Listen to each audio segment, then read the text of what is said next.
A teoria já é furada. Por quê? Qual que é a teoria do comunismo, né? Pra pegar o Marx. Aí a gente vai... Caraca. Aí a gente vai longe. É. A gente vai longe, né?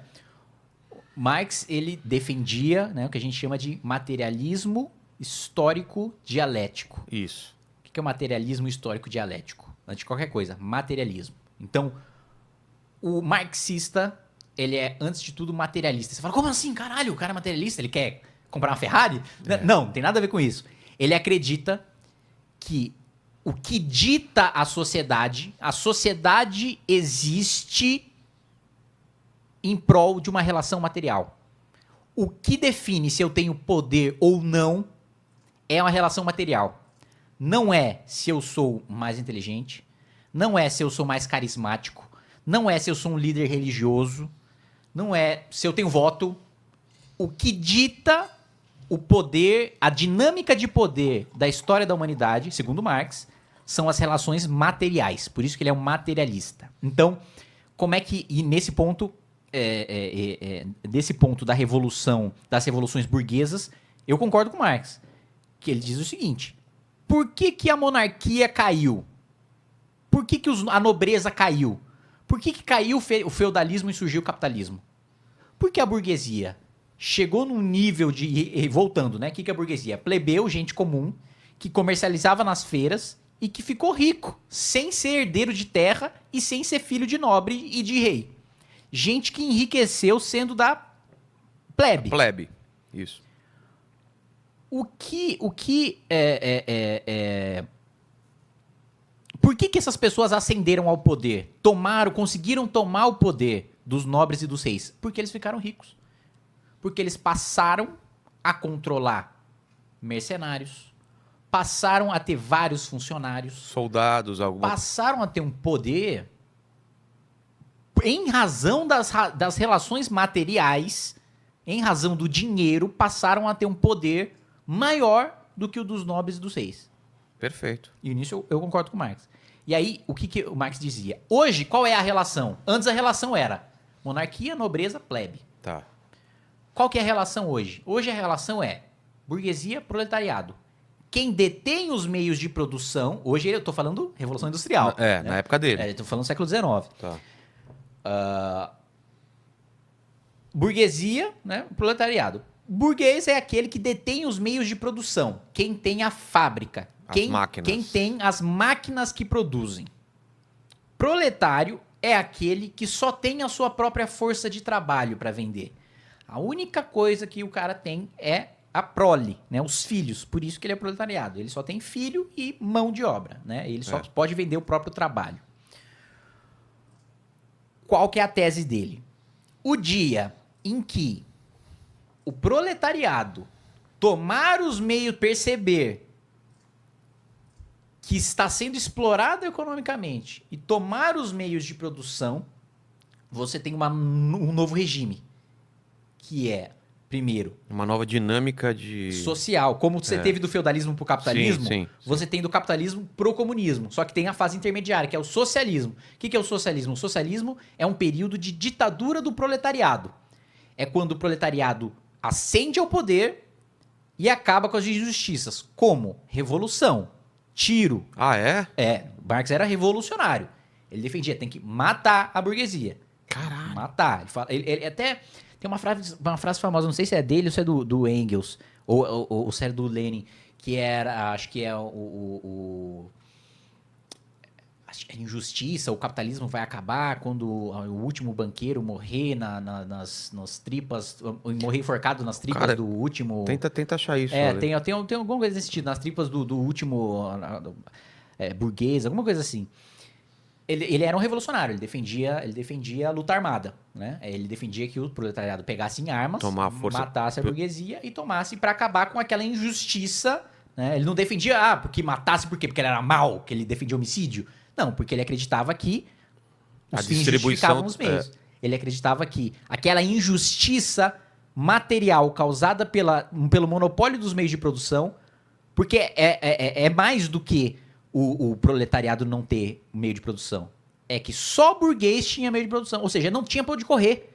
Para eu sobreviver, para eu comer, eu precisava trabalhar para um burguês, para uma fábrica. Porque todas as outras maneiras de sobreviver tinham acabado. Mas ele não, naquela época não tinha uma ascensão ainda social de alguém da proletariado conseguir ascender, também começando um pequeno negócio? Não, nessa época não existia. Era muito difícil, porque o cara que já tinha uma máquina, ele tinha que eu acho que é uma coisa que pode acontecer durante o nosso tempo de vida. Com as megacorporações? Com inteligência artificial. Ah, tá. Com você substituir com máquina produzir máquina. Entendi. A gente tem um salto de produtividade tão grande que eu não consigo competir. O empresário comum que tem uma máquina de hoje Entendi. não consegue competir com o cara e você tem uma desigualdade muito grande. Então, E era o que tava. Aquela época devia estar passando isso. Era o que tava rolando. Revolução Industrial, esses caras já tinham dinheiro, têm os meios de produção. E pra esse cara que chegar aqui não tem como, tem cara. um gap gigantesco. Só que também Ele percebeu isso. percebeu isso e falou: cada vez mais, o que o Marx acreditava, a produtividade vai aumentar. Ou seja, o rico vai ficar mais rico. E o pobre vai continuar pobre. E vai ficar cada vez mais miserável porque a produtividade aumentando nas mãos dos capitalistas, eles vão continuar mantendo o poder. E para enriquecer essa definição de materialismo, ele acreditava que tudo era justificado nas relações materiais. E quando eu digo tudo, é tudo mesmo. A relação material é que ele chama de infraestrutura. Todo o resto é superestrutura. O que é superestrutura? Música. A música existe para justificar as relações materiais de opressão. Caralho, peraí. Aí eu não entendi, porra. Calma, que eu vou desenvolver. Vou desenvolver.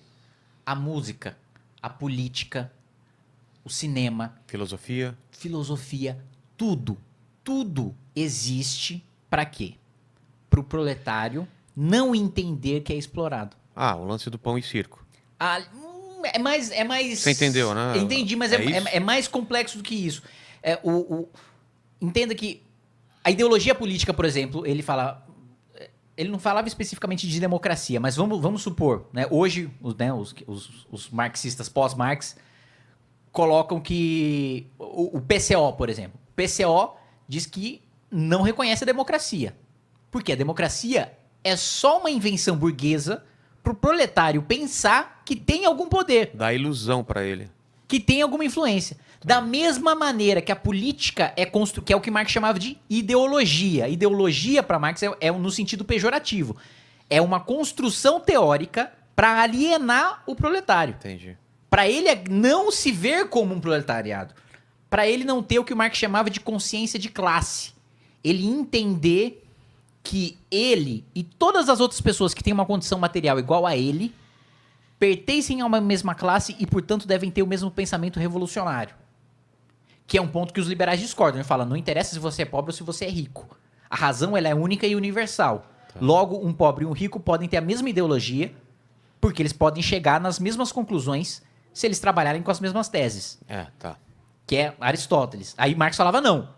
Isso aí é só invenção de que rico, pobre pode chegar na mesma conclusão, o pobre achar que pode ter o mesmo raciocínio do rico. E nunca vai ter. Nunca vai ter por quê? Porque tudo é pautado por relação material. Teatro, cinema. Religião.